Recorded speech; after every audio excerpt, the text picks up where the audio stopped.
Hallo liebe Freunde, vor uns im Tal liegt das Heimatdorf der 7 Zwerge und von Schneewittchen. Da allerdings die Vorlagengeber für die Gebrüder Grimm für ihr Märchen bzw. später für Walt Disney durchaus kein lustiges und angenehmes Leben hatten, deshalb sollten wir es genießen, dass sich die Zeiten geändert haben und wir diese wunderschöne Gegend einfach genießen können. Und ich hoffe, ihr könnt das jetzt per Film und später beim Selbstausprobieren.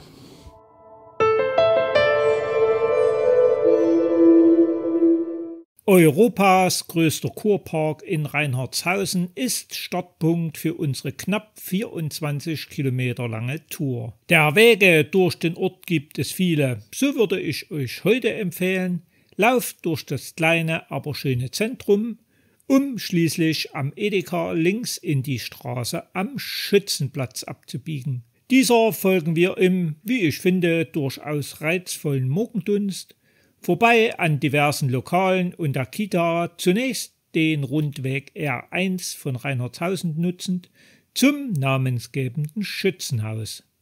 Doch, was ist denn heute früh los? Haben auch noch andere Wandertag? Na, passt nur gut auf, dass der Fuchs keine Freude an euch findet. Doch lassen wir die Häschen sein und steigen langsam, aber sicher den östlichen Hang vom Hahnberg nach oben. Wem bereits hier die Luft ausgeht, auch kein Problem. Es gibt Bänke zum Luftschnappen und Zurückblicken in unser beschauliches Reinhardshausen. Von dem Spötter behaupten, es gäbe hier mehr Kliniken als Wohnhäuser. Aber auf geht's! Noch ein kleines Stück und wir sind oben zunächst angekommen.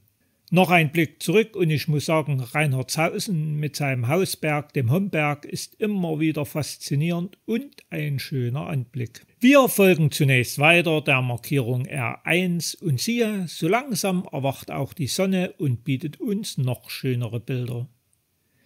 Den Hundesportplatz lassen wir ebenfalls links liegen und am nächsten Hinweisschild verlassen wir unsere R1 und orientieren uns zunächst für die nächsten Meter an Haina.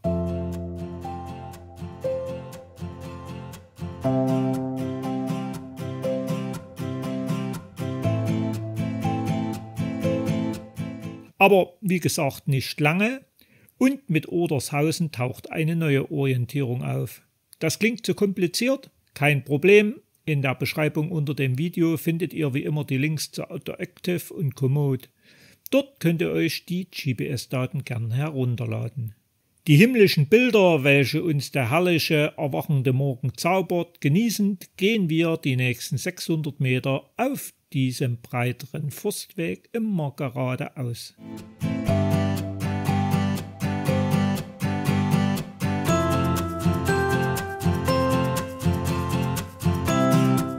Schließlich stoßen wir auf die Ausfallstraße von Reinhardshausen, queren selbige, um anschließend zunächst nach links knapp 100 Meter parallel zu gehen, weiter dem Kellerwaldsteig folgend.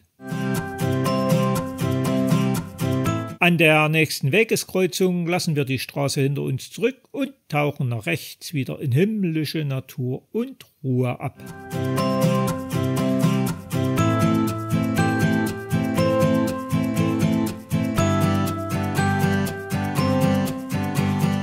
An der nächsten Kreuzung stoßen wir auf interessante Kunst im Wald. Noch interessanter ist jedoch der Wegweiser. Theoretisch kämen nämlich beide Wege in Frage. Geht man aber den linken, würde ein Stück an der Straße auf uns warten. Also gibt's nicht viel zu überlegen. Geradeaus und weiter, immer dem K vom Kellerwaldsteig folgend. Wirklich erstaunlich fand ich, welche merkwürdigen Kunstwerke man hier im Wald so findet. Eins würde mich nur interessieren, gehen hier tatsächlich extra Kunstliebhaber her oder ist das nur für Wanderer? Schön fand ich dafür den Anblick vom Sonderbach, ehe wir dann den Wanderparkplatz Stahlquelle erreichen und damit zugleich die Straße. Weiter das K als Markierung nutzend, queren wir sie zum Glück nur schräg und dürfen weiter in den Wald der bisherigen Kennzeichnung folgend. Weit müssen wir auch nicht gehen und wir erreichen besagte Stahlquelle. Um über die geologische Ursache der vielen Quellen rund um Bad Wildungen zu erzählen, bräuchte man eigentlich einen Extrafilm. Also lassen wir das heute hier weg. Dieses höchst interessante und sehenswerte Naturschutzgebiet Sondertal und Talgraben verlassen wir jetzt zunächst. Habt bitte Geduld, ihr bekommt es später noch in voller Schönheit zu sehen. Wir biegen jetzt nämlich nach rechts ab, zuerst die Markierung Kellerwaldturm, welchen wir ja bereits kennen, nutzend. Dabei sehen wir die doch ziemlich nahe gelegene Talquelle. Doch, wie schon gesagt, Geduld bis heute Nachmittag. Wir folgen diesem mehr oder weniger schmalen Pfad, welcher uns, ihr seht es, erneut hoch an die Straße führt. Auch auf dieser gehen wir nur einige Schritte und tauchen schräg gegenüber erneut in den herrlichen Buchenwald ein, den breiten Waldweg diesmal folgend. Für das nächste Stück heißt allerdings die Ausschilderung Jägersburg. Und so laufen wir fast mit dem Lineal gezogen immer weiter geradeaus, mit leichter Steigung zwar, aber dafür auch gelegentlichen Ausblicken in Richtung all der vielen herrlichen Berge bei und um Reinhardshausen. Einziger Knackpunkt am Hochstand könnte man glatt auf die Idee kommen, weiter dem Schotterweg zu folgen, aber Irrtum.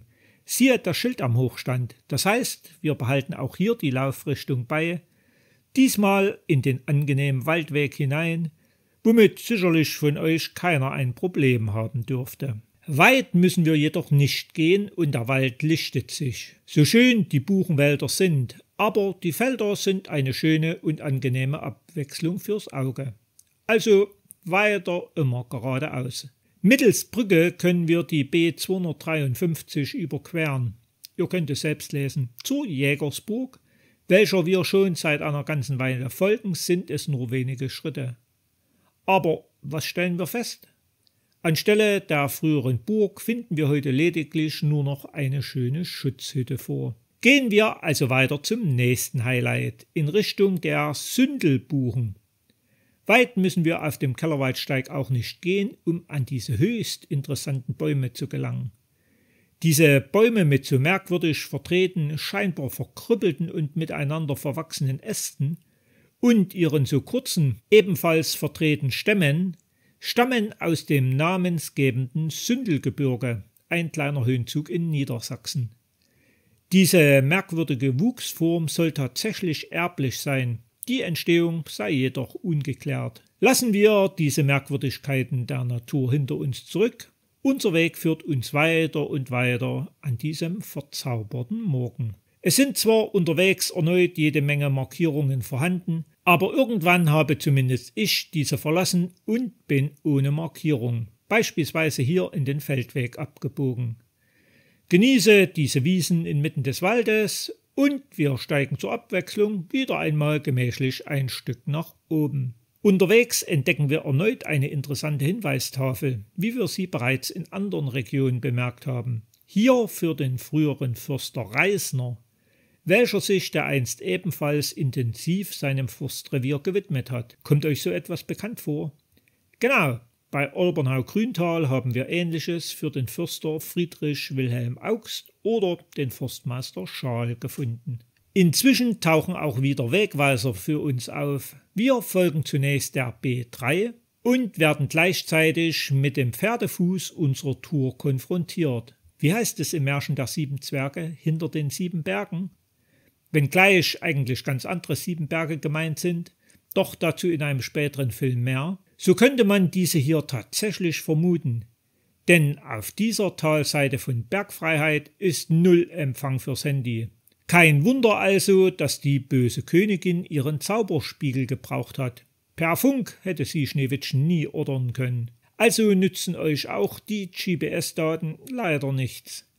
Deshalb ladet euch entweder vorher eine Offline-Version herunter, notiert euch die markanten Punkte vorher auf dem Zettel oder nutzt sonstige analoge Möglichkeiten der Orientierung. Damit ausgerüstet könnt ihr euch ganz auf die Heimat der 7 Zwerge und ihre Märchen einlassen. Und siehe, der Wald lichtet sich und was liegt uns zu Füßen? Das Urftal, welches wir ja bereits kennen und teilweise erwandert haben. Zum Greifen nahe liegt auch der Wüstegarten und zum Schneewittchendorf Bergfreiheit ist es nun auch nicht mehr weit. Die ersten Häuser sind bereits zu erkennen. Gönnen wir also hier vor der schönen Kulisse ein gemütliches Mittagsmahl.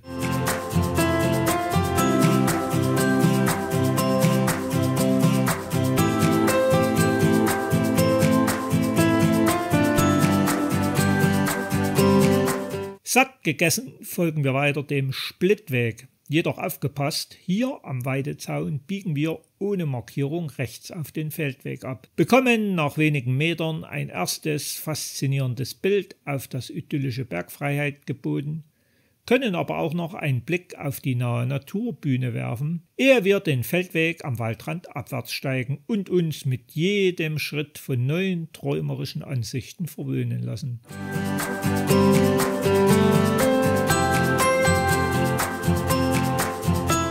Letztlich erreichen wir über die Straße zum Gründchen den malerischen Ort. Vorbei am zauberhaften Schneewittchenhaus, welchen wir letztens schon einen kleinen Besuch abgestattet haben, biegen wir heute links ab, gehen vorbei an der uns auch bekannten alten Schule, werfen noch einen Blick auf die herrliche Kirche, ehe wir nach rechts in den Stadtweg einbiegen. An seinem Ende gehen wir wieder links nach oben Richtung Wald. Oben angekommen laufen wir nach rechts, entdecken ein weiteres Schild Stadtweg und siehe auch erneut unseren Kellerwaldsteig, welchen wir zunächst folgen. An der ersten Kreuzung könnte man theoretisch ins Grübeln kommen, siehe fehlender Handyempfang. Aber letztlich bleibt es sich gleich, welchen Weg ihr hier wählt. Beide treffen in 400 Metern ohnehin wieder zusammen. Ich habe zunächst diesen schmalen Weg, die B3 gewählt, bzw. Odershausen. An Hermannseck heißt es jedoch aufgepasst. Hier verlassen wir nämlich die bisherige Ausschilderung wieder und gehen gegenüber auf den schmalen Waldpfad, die BR1 bzw. das X nutzend und anschließend links über diesen angenehmen Wiesenweg. Irritiert war ich hier bei diesem Wildwuchs. Aber es geht hier tatsächlich hindurch, siehe das X am Baumstamm.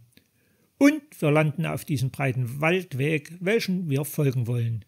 Aus dem Wald getreten, bekommen wir die Chance zu einer weiteren Rast mit einem schönen Blick auf Braunau. Genug ausgeruht, laufen wir weiter und unser nächstes Zwischenziel Odershausen wartet auf uns.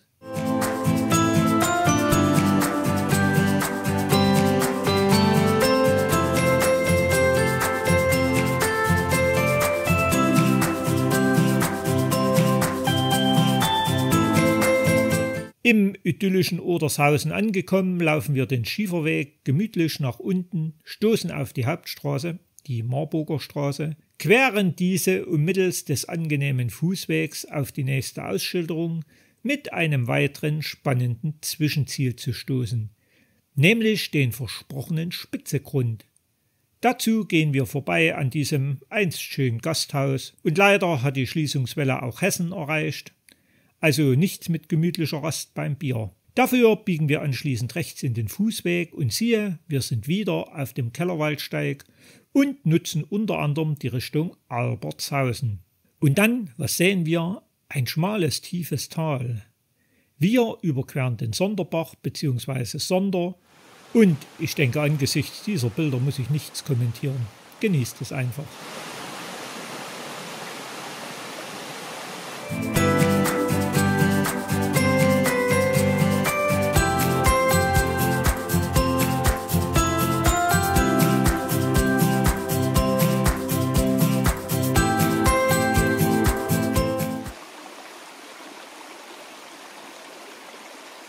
Nächste Brücke, nächste Kreuzung. Wir sind am Zusammenfluss von Sonderbach und Talgraben angekommen und folgen letzterem nach links oben und sehen unser Ziel Reinhardshausen zum ersten Mal ausgeschildert. Und so können wir weiterhin ganz entspannt auch diesem kleinen, lieblichen Tal folgen.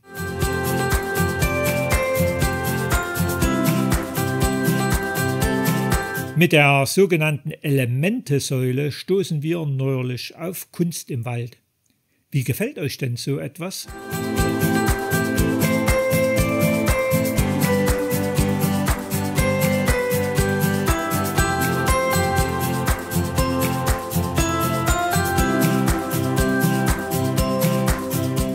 Weiter folgen wir unserem Tal, bis wir die Talquelle erreichen. Diese kommt euch bekannt vor? Genau. Heute früh sind wir in ihrem Rücken abgebogen und somit kennt ihr bereits den nächsten knappen Kilometer. Ein weiteres Mal vorbei an der Stahlquelle, ehe wir wieder auf die Straße stoßen. Und nun? Jetzt bleibt nichts anderes übrig, als selbiger bzw. dem hier tatsächlich entlangführenden Wanderweg zu folgen.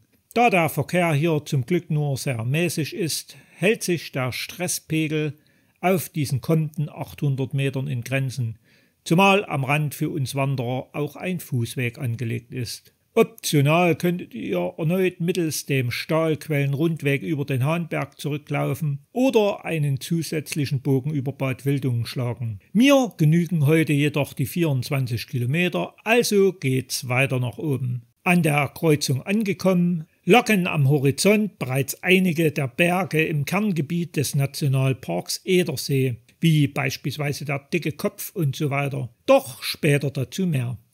Jetzt queren wir erst einmal mehr oder weniger schräg die Straße und hinunter geht's ins lauschig gelegene Reinhardshausen, unserem Ziel.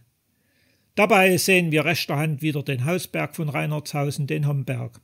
Auch ein interessantes Ziel, aber auch diesen möchte ich euch in einem späteren Film vorstellen.